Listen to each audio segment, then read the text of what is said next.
Assalamu alaikum everyone. So today we are going to discuss about the maxillary central incisors and all of the aspects of the maxillary central incisors and their prominences, what they are named, and we will discuss some terminologies that we use mostly in our dental anatomy and oral biology subject.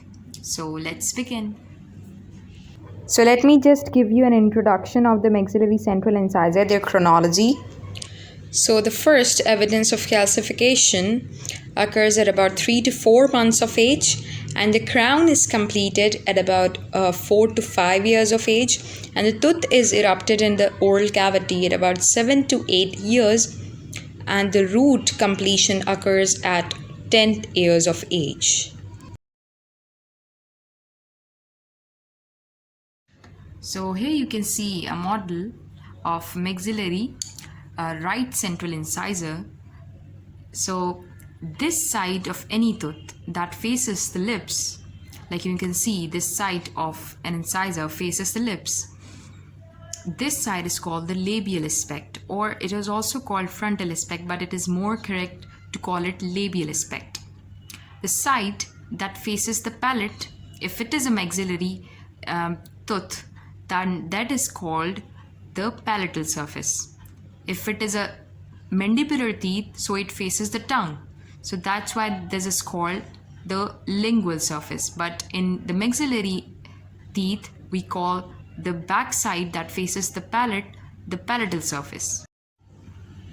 Okay, so the side that faces the midline, or that is much more nearer to the midline, like in this, when we see the dentition, this side of the incisors is more nearer to the midline. So this side of a tooth, or this aspect of a tooth, is called the mesial aspect. And the side that is much more distal, like in here, that this side of the incisor is much more distal to the midline, and this side is also more distant from the midline. So this part is called the distal aspect, right? And when you see the incisors from above or below, so this side is called the incisal aspect. Okay, this side is called the incisal aspect, in which the incisal ridge is present. We will discuss it later. What is ridge? Okay, so let's discuss some of the morphological features that are present on the labial aspect of the maxillary central incisor, the labial aspect that faces the lips. Now, here you can see these black lines that denote the developmental depressions in our maxillary central, and these are some depressed lines, right? These are some depressed lines that are present in our maxillary central incisors, and these are 2 in number that divide the 3 developmental lobes. Okay, so these divide the 3 developmental lobes. These are the 3 lobes: 1, 2, 3.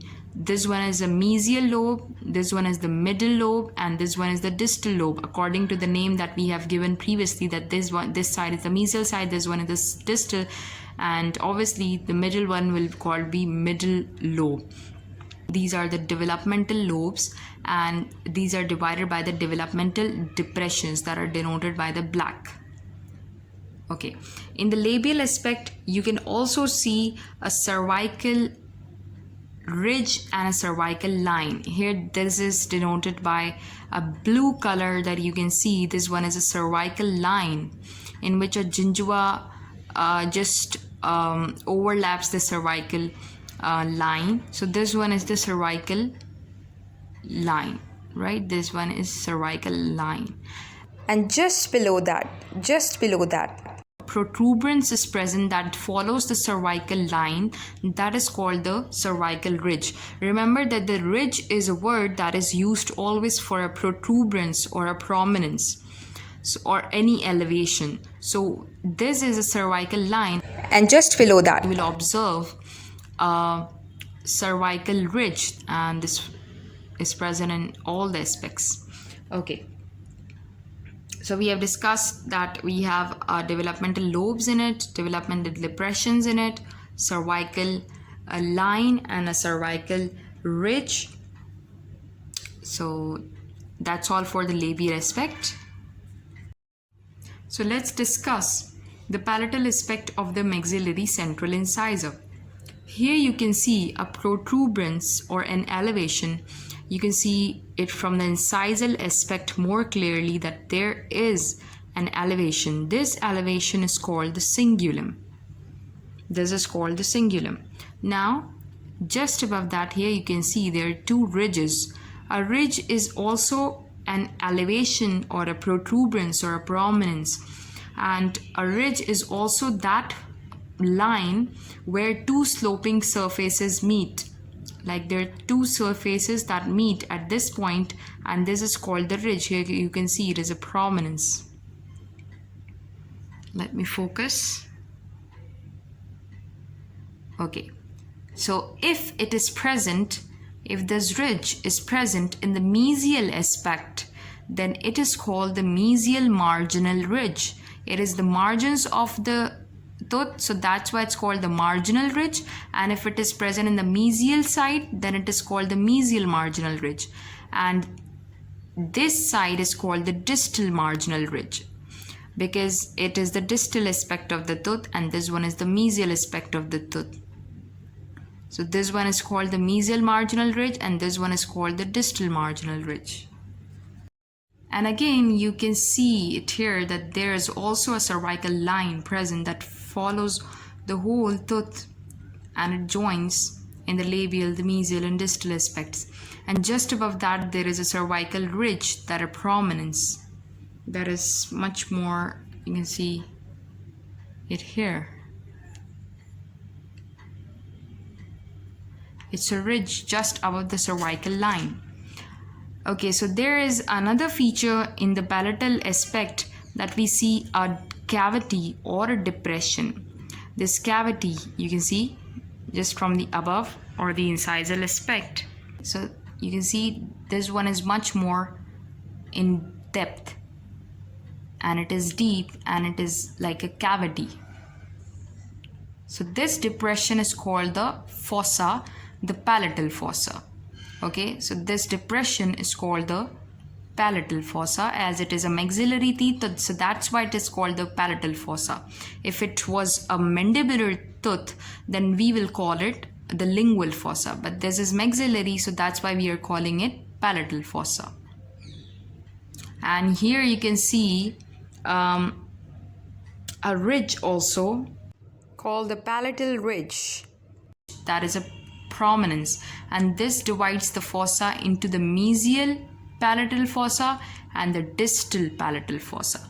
As we have discussed that this side of the tooth is the mesial side, so anything that comes here is called the mesial. This one is the mesial palatal fossa, and this one is the distal palatal fossa, because this ridge divides the two fossas. The labial and the lingual aspects of the maxillary central incisor are trapezoid in shape, while the mesial and the distal aspects of the maxillary central incisor are triangular in shape. Now let's discuss the incisal aspect. In the incisal aspect, you can see a ridge that is formed by the sloping of the labial and the palatal aspects. So this protuberance is called the incisal aspect, as incisal ridge, as it is present in the incisal aspect. So this one is the incisal ridge, and just below that a little depression is present that is called the incisal edge. In the incisal aspect, you can also observe the mesial incisal line angle. What is a mesial incisal line angle? That the mesial surface joins the incisal surface at this point, and this point is called the mesial incisal angle. And where the distal aspect or the distal side of the tooth joins the incisal aspect, this point is called the distal incisal line angle. So this is a differentiating point between the mesial and distal side, that the mesial incisal line angle is much more pointed in the maxillary central incisor, and the distal incisal line angle is much more rounded in the maxillary central incisors. You can also observe it, that this is much more pointed and this is much more rounded. There is also a difference between the mesial and the distal aspect. In the mesial aspect, you can see that the cervical line have a greater curvature, like this. And in the distal aspect, it has less curvature as compared to the mesial one. It is more curved here as compared to this. So the maxillary central incisors are the widest tooth in our dental arch mesiodistally. That is, the mesiodistal dimension of these tooth are greater than any other tooth in the oral cavity. Mesiodistal dimensions means that is the site from the mesial aspect to the margin to the distal aspect is greater than any other tooth.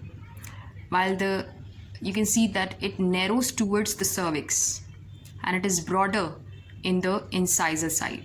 These are the characteristic features of the incisors, and these are the only neighboring tooth in our dental arch that are in mesial contact. There is no any other tooth in the oral cavity that is in mesially contact with each other. So we have discussed all the aspects of the maxillary central incisors today, the terminologies that are used for the morphological features present in these teeth. Hope this helps you.